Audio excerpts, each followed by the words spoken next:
Welcome to Kenton Teaches. Enjoy the video. You start by verifying essentials. Expo SDK matches dependencies, Node and NPM or Yarn are up to date, and Xcode/Android Studio exist. Once done, commit and back up your repo so native changes are reversible. Now run the eject command. Expo per build is preferred to create iOS and Android folders, or Expo eject for interactive options. Make sure you answer prompts about using bare workflow and install any prompted packages. This produces the native projects you'll now modify. Next, configure both native projects and resolve integrations. For iOS, cd iOS and runpod install to fetch CocoaPods. For Android, open the project in Android Studio and let Gradle sync. Update app, JSON or app.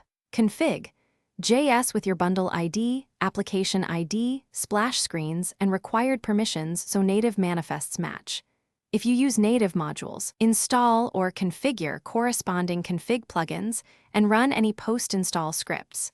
Once integrated, rebuild so node modules and native code align and avoid. Finally, open the generated projects in Xcode and Android Studio, set signing and provisioning for iOS, and choose a device or simulator.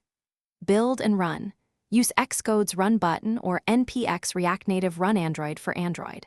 Test core flows and native integrations.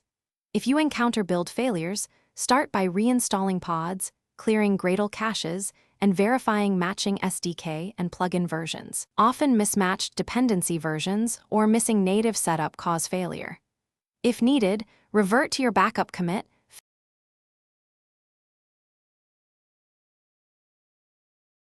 Thanks for watching. Please subscribe if this video was helpful.